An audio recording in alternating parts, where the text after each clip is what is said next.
Merci beaucoup, Pedro. Alors, d'abord, je vous préviens que j'enlève mon masque parce que je suis loin et que j'ai la tension très basse ce matin et je vais m'étouffer si je garde le masque. Donc, pour tout le monde, je pense que c'est mieux. Et puis, pour la vidéo comme ça, et pour les interprètes, c'est beaucoup plus pratique quand on voit le visage de l'intervenant. Donc, merci beaucoup, Pedro. Je ne sais pas si il y a des années, on aurait pu s'imaginer être là à cette place au lieu de celle-ci. C'est une grande responsabilité et en même temps, c'est un grand plaisir. J'ai eu la chance d'enseigner l'interprétation simultanée vers le français, donc aux élèves du master. Et félicitations, Babette, pour avoir d'aussi bons étudiants. Ça a été vraiment un plaisir et du coup, c'est encore plus sympathique de pouvoir présenter aujourd'hui quand on connaît nos interlocuteurs. Alors non seulement je retrouve d'anciens professeurs, d'anciens collègues, des amis de très longue date et en plus des élèves que j'ai eus en classe. Donc c'est parfait, hein, on ne peut pas avoir un contexte plus sympathique et plus amical en fait pour parler d'un sujet qui justement cherche à ramener un peu d'humanité dans notre vie très individualiste et qui a été exacerbé d'ailleurs par la pandémie. Hein, on devient tous des machines et on a l'impression de devenir de se transformer en médium de communication, en canal de communication, plutôt que en être humain à part entière, en chair et en os, qui est là pour travailler sur l'interculturel, sur l'humanitaire, sur les valeurs qui font qu'on est des êtres humains et pas des machines. Donc aujourd'hui, j'avais très envie de parler de l'éthique et de la justice sociale, puisque je pense que c'est un héritage qui a démarré ici à Grenade quand je faisais mes études, à travers l'association ECOS, Traductores e Intérpretes por la Solidaridad, à travers mon implication dans le réseau Babel, le réseau des interprètes volontaires pour le Forum social mondial. Et bien sûr, c'est en lien aussi avec la formation en interprétation que nous avons reçue ici avec Jesus de Manuel et toute l'équipe. Donc, c'est un plaisir de parler de ces sujets ici, parce que je pense que ça a été un peu le berceau, en tout cas pour moi. Et donc, c'est un plaisir de revenir à la maison, de revenir aux sources et de reprendre ces sujets qui m'ont toujours intéressée et sur lesquels, après, j'ai continué mon petit bout de chemin. En dehors de Grenade, en allant donc vers l'Angleterre, en allant en France, en allant maintenant au Qatar. Et en fait, au Qatar aussi, on travaille sur ces sujets. Et ça montre à quel point c'est des sujets importants pour tout être humain, en fait, où qu'il soit, quelle que soit sa culture, quelle que soit sa langue, quelle que soit sa religion. Donc, en tant qu'interprète engagé à plusieurs reprises dans le mouvement qu'on appelle le mouvement pour la justice globale, mondiale, sociale, il y a plein d'adjectifs différents. J'ai toujours eu en fait un sentiment de vertige entre d'une part un sentiment en fait de vertige à cause d'un fossé entre deux milieux différents qui pourtant ont des choses en commun, le champ d'études de l'interprétation d'une part et le monde de l'engagement sociopolitique d'autre part. Donc tout semblait à première vue les séparer. Hein. D'un côté, leur vision du monde diffère énormément, le rôle et la responsabilité des interprètes également, leur politique d'organisation n'a rien à voir. Donc ce sont deux milieux qui semblent a priori très distincts.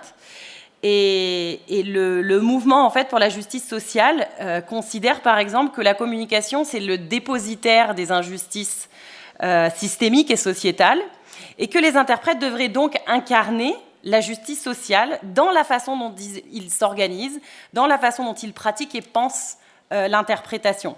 Alors qu'à l'inverse, dans le champ de connaissance de l'interprétation, du moins dans ces milieux les plus dominants, l'idéologie, les croyances, les émotions sont considérés comme un danger pour la justice et la justesse de la communication. Donc, à partir de là, on a besoin de former des experts plutôt impartiaux, professionnaliser l'interprétation, garantir le progrès vers une société toujours plus morale, toujours plus rationnelle, toujours plus détachée des émotions et des idéologies. Donc ces deux mises en récit, hein, alors Pedro a fait référence au cadre théorique des récits, donc là je l'utilise dans un sens plus large hein, de discours, ces deux mises en récit du monde et de l'interprétation attribuent des rôles différents à l'interprète. Dans le mouvement pour la justice sociale, on confie aux interprètes la responsabilité de faire ce qu'il faut pour incarner la justice sociale, dans les circonstances bien particulières de chaque situation de communication. Alors que dans le champ professionnel, les interprètes sont au contraire contraints par des règles d'impartialité. On a affaire à deux approches différentes de l'éthique. D'une part, dans la profession, c'est une approche qu'on appelle en philosophie déontologique, c'est-à-dire qu'elle est basée sur des règles, et on va juger la moralité de l'interprète, on va juger ses actes, on va mesurer cette justice en fonction de si l'interprète a respecté ou pas les règles, sans se poser la question sur la justice de ces règles, en fait, quel que soit le contexte. Alors que dans le mouvement social en général, on a une approche plutôt téléologique. Alors ça semble compliqué comme ça, mais tout simplement c'est une approche basée sur le résultat, sur les conséquences. Et là, on va évaluer la justice des actes en fonction des conséquences que ça a en contexte sur la communication et sur les interlocuteurs et le contexte social dans lequel ils interagissent. Donc ces deux approches sont prescriptives, la téléologie et la déontologie sont prescriptives et correspondent à ce qu'on appelle en philosophie l'éthique normative. Donc toutes deux établissent des normes, toutefois elles sont différentes puisque l'une limite et l'autre rend possible ce qu'on appelle l'agentivité, agency en anglais, c'est-à-dire la capacité des acteurs à agir, à faire des choix, à ne pas être déterminés par des normes. Et en d'autres termes, la déontologie limite alors que la téléologie va encourager, favoriser l'agentivité. Donc la recherche empirique, qui par sa nature se focalise sur la pratique de l'interprétation, a montré que les interprètes en fait font preuve d'agentivité malgré ces idées déontologiques et ces codes déontologiques. Mais il n'est pas toujours clair dans ces analyses en fait. Qu'est-ce que dit le chercheur, en fait? Est-ce qu'il reproche quelque chose à l'interprète ou pas? Est-ce que l'interprète en fait trop? Est-ce qu'il n'en fait pas assez? C'est jamais très clair, parce qu'il y a un peu une schizophrénie, en fait, de l'analyste, où il a peur d'être prescriptif, parce que du coup, il risque de se faire critiquer parce qu'il est prescriptif. Or, dans la pratique, il y a une forme d'agentivité qui fait qu'on ne peut pas appliquer à la lettre certaines règles. Et être trop descriptif, c'est trop objectif, du coup, c'est pas assez engagé et ça aide pas les futures générations à s'y retrouver dans c'est quoi alors les principes éthiques, qu'est-ce qui est bien, qu'est-ce qui est pas bien, qu'est-ce qui est moral, qu'est-ce qui est pas moral, etc. Donc, le problème, c'est que la question de la bonne attitude et la question de ce qui est éthique et ce qui ne l'est pas continue de diviser en fait notre champ de connaissances. Et l'agentivité des interprètes, souvent exprimée en termes de visibilité, est souvent perçue comme un danger pour l'agentivité des interlocuteurs. C'est-à-dire que c'est assez commun, la liberté des uns empiète sur la liberté des autres. Donc si moi j'ai la liberté d'aller au-delà du code, je vais peut-être empiéter par contre sur la liberté de décision des interlocuteurs qui ne sont peut-être pas forcément conscients de d'à quel point je m'écarte peut-être du texte source ou j'adapte certaines choses sans qu'il y ait vraiment de transparence, finalement, l'interlocuteur n'a pas vraiment son mot à dire, puisqu'il ne sait même pas forcément quel est mon degré d'intervention. Donc ces tensions sont très bien illustrées dans un récent article de Uldis Ozolin, qui critique la notion de visibilité et qui appelle de ses vœux que l'impartialité soit considérée comme la règle du jeu en interprétation. Donc c'est très fort, c'est un positionnement très très tranché. Le problème, c'est que l'impartialité, on l'a vu, nie l'agentivité. Et être impartial, c'est une forme de neutralité, bien sûr. Est-ce qu'il est possible d'être neutre? Pouvons-nous vraiment nous extirper du contexte sociétal, idéologique et des rapports de pouvoir dans lesquels nous évoluons et nous travaillons? La neutralité n'est pas seulement un leurre. Pour moi, elle est moralement douteuse. Puisqu'être impartial en situation d'injustice, c'est prendre le parti de l'oppresseur, et ça, c'est pas de moi, on le voit bien dans les tentatives soi-disant impartiales diplomatiques de médiation du conflit en Palestine ou au Sahara occidental, et c'est une citation très, très connue de Desmond Tutu, ou Tutu, j'imagine en français, je ne sais pas comment on le dit. Si vous êtes neutre dans les situations d'injustice, vous avez choisi le côté de l'oppresseur. Donc il n'y a pas en fait de situation neutre entre deux, parce qu'il y a un écart de pouvoir. Donc les désaccords, les incertitudes, les tensions et les contradictions sur le terrain de la pratique persisteront, car juger ce qui est juste est un raisonnement forcément situé, historiquement, géopolitiquement, socialement, culturellement, etc. Donc ce constat nous conduit à tenir compte de ces différentes perspectives et de voir comment elles affectent la justice sociale.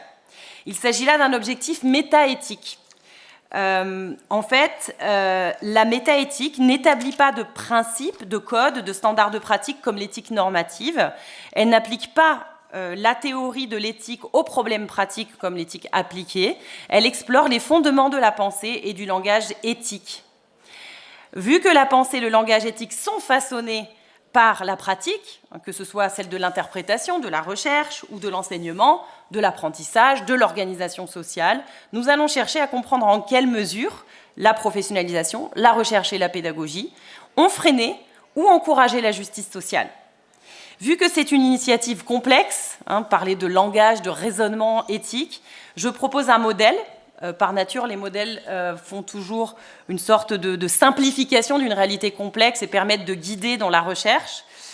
Et je propose 3 niveaux d'analyse. Le niveau micro, c'est la situation de communication médiée par l'interprète. Le niveau macro, c'est la politique d'organisation de l'interprétation.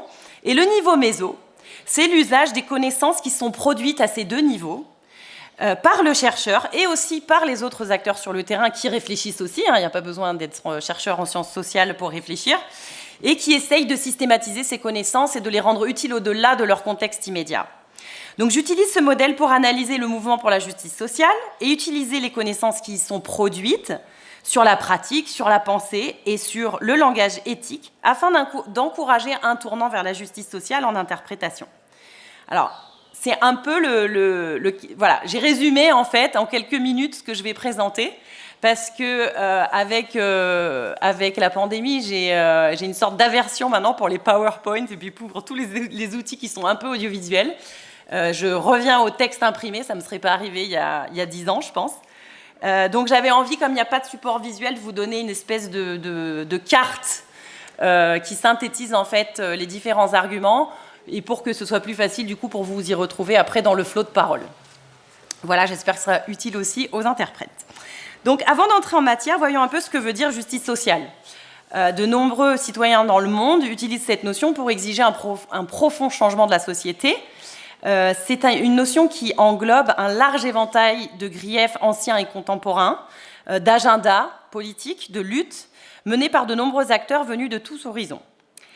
Et ça comprend bien entendu les traducteurs-interprètes, comme nous le verrons. Donc l'usage de cette notion est très répandu dans les mouvements sociaux contemporains, mais le concept est loin d'être nouveau. Il est lié au développement politique depuis le XIXe siècle. En Europe, pendant l'industrialisation, la justice sociale est apparue pour faire référence à la redistribution des ressources matérielles et des moyens économiques, afin de répondre aux besoins de tous les citoyens et de toutes les citoyennes. Au XXe, elle s'est étendue aux biens non marchandables, c'est-à-dire les droits civiques, la protection et les privilèges des libertés fondamentales accordés à tous les citoyens par la loi contre toutes les discriminations. Cependant, l'incapacité ou parfois, voire le manque de volonté politique à redistribuer auprès de tous et de toutes a révélé que l'État-providence reproduisait une approche assimilationniste, ce qui signifie que tout individu devrait être assimilé à la majorité, aux normes culturelles de la majorité et que c'est le prix à payer pour un respect des droits.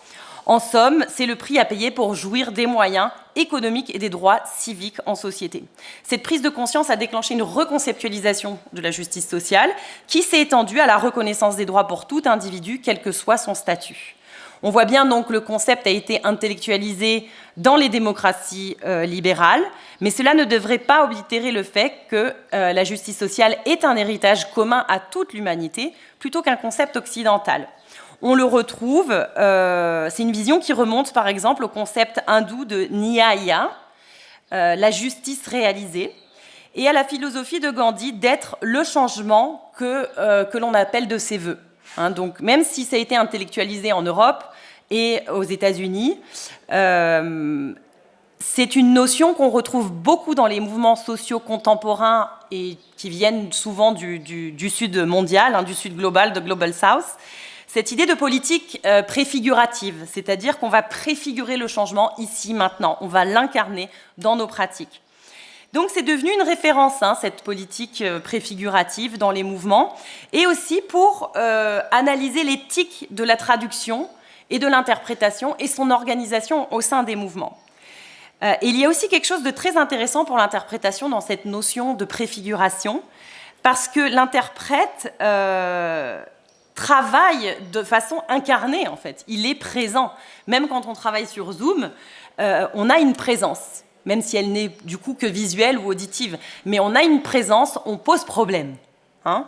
Donc, cette idée à la différence de la traduction, c'est que l'interprète, il est présent en chair et en os ou en virtuel, et que du coup, cette idée même d'incarner le changement a une portée très intéressante, je trouve, en interprétation plus qu'en traduction.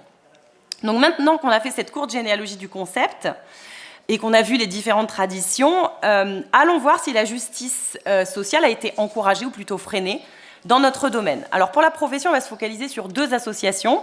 Le RID, qui est le Registry of Interpreters for the Deaf, le registre des interprètes pour les sourds et les malentendants, et l'AIC, qui est l'Association internationale des interprètes de conférences. Toutes 2 recouvrent l'interprétation en langue des signes et l'interprétation en langue parlée, l'interprétation de conférences bilatérales et communautaires, et elles sont fondées après la Deuxième Guerre mondiale. Donc c'est pour ça que je les ai pris toutes les 2. Il y en a d'autres qui seraient intéressantes, mais je n'ai pas le temps. Elles établissent les principes de confidentialité, fidélité et excellence, en plus de celui de neutralité, en faisant appel à l'impartialité pour le RID ou à la loyauté pour l'AIC. Le code du RID exige aux interprètes de maintenir, je cite, une attitude impartiale au cours de l'interprétation et d'éviter d'interjeter leur propre point de vue.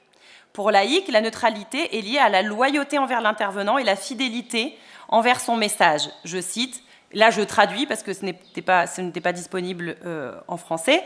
L'interprète ne doit jamais changer ou ajouter quoi que ce soit au message de l'intervenant. L'interprète ne doit jamais trahir sa réaction au discours, que ce soit le scepticisme, le désaccord ou simplement l'ennui. Je trouvais ça pas mal, l'ennui. Le langage employé est très contraignant.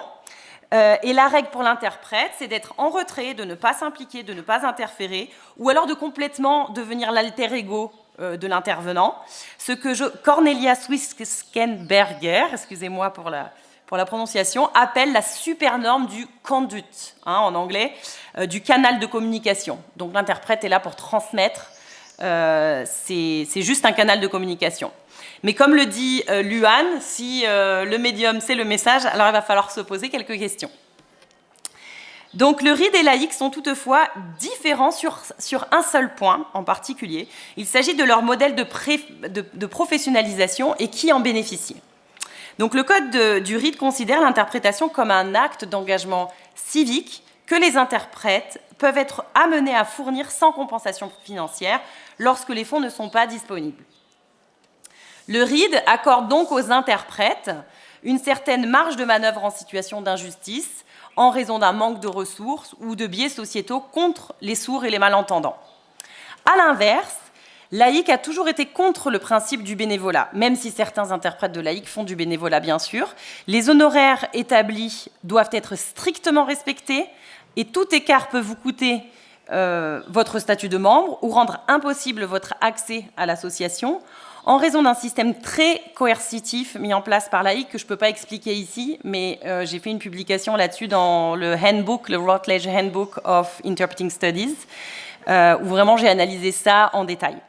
En reprenant les termes de Kokeli, on peut dire que le modèle de professionnalisation de l'AIC protège ce qu'on appelle l'opportunité économique pour les interprètes, alors que le RID favorise le modèle d'obligation collective, communautaire, envers les usagers de l'interprétation. Donc chaque modèle va renfermer des responsabilités très différentes pour l'interprète. Le modèle de l'opportunité économique place la profession au cœur des forces du marché, où les interprètes doivent résister à l'exploitation du travail et protéger leur statut, leur rémunération et leur expertise, mis en péril par, ici, le bénévolat, mais en fait il est mis en péril plutôt par un capitalisme désarçonné. Et c'est un modèle où la responsabilité sociale sert les intérêts donc, de la profession avant tout. Le modèle de l'obligation collective, à l'inverse, ancre la profession dans une société où l'incapacité à redistribuer équitablement les ressources exige des citoyens, et donc des interprètes, une solidarité envers les laissés pour compte. Dans ce modèle, la responsabilité sociale sert les intérêts de tous. Dans les deux cas, les avantages sont plutôt socio-économiques plutôt que symboliques. Les usagers accèdent à l'interprétation grâce au travail pro bono dans le cas du RID, et la profession et ses membres jouissent d'un effet de levier pour une reconnaissance de la profession auprès des grands employeurs. Mais il y a un autre aspect de la justice sociale qui est ici oublié, c'est la reconnaissance culturelle et symbolique des interlocuteurs que le principe de neutralité qu'on retrouve dans les deux codes rend impossible. Tournons-nous maintenant vers la formation et la recherche, qui ont largement hérité en fait de la profession. La première génération d'enseignants était plutôt des autodidactes, montrant peu de temps ou d'intérêt pour la théorie et donc et peu de connaissances en fait en pédagogie, donc peu d'intérêt pour l'éthique. On ne s'attardait pas en fait sur l'éthique dans un tel contexte. On devait vraiment former les interprètes à la technique, qui était encore un peu mystérieuse à l'époque. Certes, des théories pédagogiques se sont développées, notamment en interprétation de conférences, mais l'éthique est quand même restée la grande oubliée. Par exemple, l'école du sens, à la fin des années 70, une école de pensée qui naît à l'ESIT, à Paris, mais qui influence vraiment par-delà les murs de cette école. Le langage et le sens sont dénués de toute idéologie. Et donc, pour interpréter, il faut déverbaliser le sens du texte source, on le déverbalise pour conceptualiser, on le reverbalise en langue cible. Dans ce modèle triangulaire, le seul espace laissé à l'éthique, c'est la promesse de l'excellence dans l'accomplissement de ses tâches. Alors ça se dit vite, mais en fait c'est très lourd de conséquences de réduire l'éthique à l'excellence. C'est intéressant, mais c'est réducteur. Une approche pleinement assumée encore aujourd'hui, si on analyse les masters européens en interprétation de conférences. Donovan en a fait un passage en revue très intéressant. Et la déontologie de laïque, on retrouve tout à fait ce lien, où vraiment on se retrouve avec l'éthique qui est réduite à l'excellence. Tu es éthique, tu es un bon interprète parce que tu es un interprète excellent.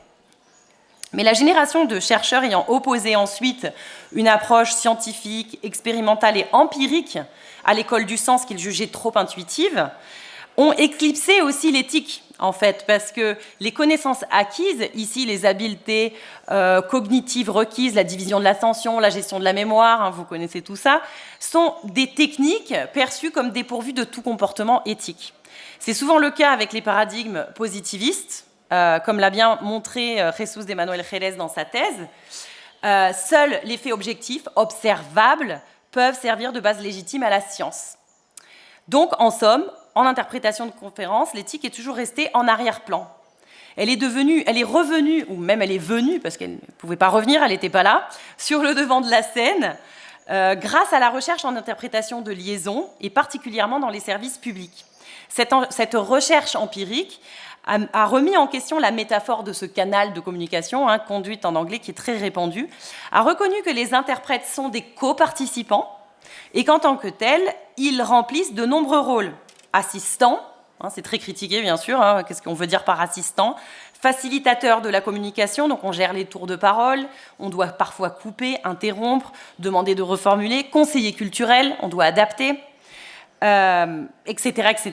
Il y a plein d'autres rôles. Donc toutefois, les textes déontologiques en interprétation dans les services publics ont tendance à concevoir ces rôles comme des exceptions contextuelles, qui confirment en fait la règle du canal de communication. Alors ça, c'est très clairement illustré dans la pyramide incrémentaire. Donc vous avez une pyramide comme ça, et le degré d'intervention va crescendo. Donc à la base, on a le canal. Tout en haut, le sommet, donc le moins fréquent, on va avoir le défenseur des droits, advocate. Et au milieu, on va avoir clarificateur et on va avoir le conseiller culturel. Donc, on voit bien que le canal reste, le principe de l'interprète canal reste supérieur à tous les autres rôles et sépare, en fait, de façon assez problématique, le rôle des responsabilités. Et nie aux interprètes leur agentivité, une agentivité dont ils ont besoin pour penser et raisonner l'éthique et pour être des décideurs proactifs et pas seulement rester un canal passif qui va réagir quand il y a un problème, au lieu d'anticiper et de réfléchir en amont des problèmes. Parce qu'en fait, quand on laisse les problèmes émerger, c'est beaucoup plus compliqué à régler ensuite pour l'interprète. Donc concluons déjà sur ce qui a été exposé, d'accord ? On a deux grands facteurs qui font obstacle à la responsabilité et à la justice sociale. Le non-engagement, qui prévaut dans la formation, la profession et la recherche. Et d'autre part, les études descriptives qui, certes, remettent en question la validité de l'éthique basée sur des règles universelles, donc la déontologie, à la lumière d'un relativisme du contexte. Par contre, ces approches laissent les interprètes dans le flou quant à ce qui est la bonne attitude à avoir. En effet, la réponse donnée aux questions éthiques, c'est souvent « ça dépend ». Ça dépend du contexte. Et donc c'est bien, ça montre qu'il y a une réflexivité, qu'on remet en question les règles universelles, mais en même temps, l'interprète se retrouve souvent dans le flou sur... il n'y a pas de position tranchée, ça veut dire que je vais devoir toujours juger en contexte et toujours, du coup, me prendre la tête en contexte sans pouvoir me raccrocher en fait à des règles et à des principes, à des normes qui peuvent me guider. Le retrait, en fait, dans une telle situation de flou, peut devenir un filet de protection contre tout reproche. Et c'est un petit peu cette passivité qui, du coup, risque de poser problème. Aborder la question de la justice sociale exige un tournant. Toutefois, rejeter l'idée de l'interprète canal, ça ne veut pas forcément dire rejeter le prescriptivisme. D'essayer d'avoir des normes et d'avoir une certaine orientation sur ce qui est moral et ce qui ne l'est pas. Il faut en fait qu'on dépasse cet écart, cette opposition entre prescriptivisme et descriptivisme, comme Anthony Pym l'a appelé de ses voeux au tournant du siècle, en passage en 2000, et on y est encore en 2001, donc ça fait quand même déjà 20 ans, et il y a encore cette schizophrénie en fait, on la ressent beaucoup dans la recherche en éthique. Donc, en effet, l'interprétation, comme toute autre pratique sociale, est une activité gouvernée par des normes et en même temps une activité agentive, c'est-à-dire gouvernée par la façon dont les interprètes font face à ces normes. Donc, la recherche sur les normes, elle peut simplement décrire des comportements récurrents parmi les interprètes, donc être très descriptive, mais elle peut aussi être critique et aborder la question du pouvoir et de l'autorité. Qui établit les normes ? Quels sont les textes ? Quels sont les espaces où ces normes sont établies ? C'est un peu ce que j'ai fait dans mon passage en revue de la profession, par exemple. Ce n'est pas parce que le champ a surtout prescrit des règles que les normes ne peuvent être articulées qu'en termes de règles déontologiques. Ne fais pas ceci, ne fais pas cela. En effet, l'éthique normative n'est pas nécessairement déontologique. Il y a d'autres approches qui peuvent conduire à un nouveau prescriptivisme en interprétation, plus en phase avec des idéaux de justice sociale. L'une de ces approches, c'est l'éthique téléologique dont j'ai parlé tout à l'heure. Dans ce cadre, les interprètes ont la responsabilité de penser les conséquences de leurs actes. Dans le secteur biomédical, par exemple, ces principes sont l'autonomie, la bienfaisance, la non-malfaisance, la justice, ce qui est très différent des principes déontologiques de neutralité ou d'impartialité ou de loyauté. À la différence des rôles prescriptifs comme canal ou défenseur, l'éthique téléologique donne à l'interprète une marge de manœuvre pour juger en contexte quel est le cours de l'action qui rend possible, par exemple, le principe d'autonomie. Alors, quand l'interprète veille sur l'autonomie, elle veille sur la capacité de l'interlocuteur à être maître de sa communication et à prendre ses propres décisions de façon libre et éclairée. D'accord ? Donc, juste pour donner cet exemple. Donc, on voit que là, ce n'est pas du tout déontologique. On est beaucoup plus sur, OK, c'est quoi l'objectif et comment je fais en sorte d'encourager cet objectif, d'atteindre cet objectif dans la communication. Et du coup, c'est beaucoup plus agentif, parce qu'on doit se poser des questions, on doit réfléchir à comment on agit en tant qu'interprète. Cependant, les normes impartialité ou autonomie, qu'elles soient déontologiques ou téléologiques, elles naissent dans un contexte social et culturel bien particulier. Ici, l'Occident moderne, toutes ces normes de bioéthique, ça vient de l'Occident moderne. Et les principes de téléologie, en fait, doivent aussi être abordés par une réflexion, doivent faire l'objet d'une réflexion critique. Réorienter l'éthique vers la justice sociale s'inscrit donc définitivement dans un élan indéniablement normatif, mais cela demande aussi un espace pour penser les moyens et les fins de la justice sociale. Donc, quels sont les principes ? Qu'est-ce qu'on cherche à atteindre ? L'inclusivité, la diversité, l'autonomie, etc., la dignité, toutes ces choses-là, ces grands principes éthiques. Et quels sont surtout les moyens qu'on va pouvoir employer pour y parvenir. Donc, la pédagogie peut apporter cet espace, donc je n'aurai pas le temps de rentrer ici dans les détails, Il y a des pédagogies sociocritiques qui cherchent à faire émerger ces connaissances émancipatrices et transformatives. Les travaux de Jesus de Manuel, les miens, ceux de Shebnem Bahadir, en Allemagne, bon, maintenant elle est en Autriche, sont un bon point de départ pour ceux qui souhaiteraient se plonger dans ce sujet.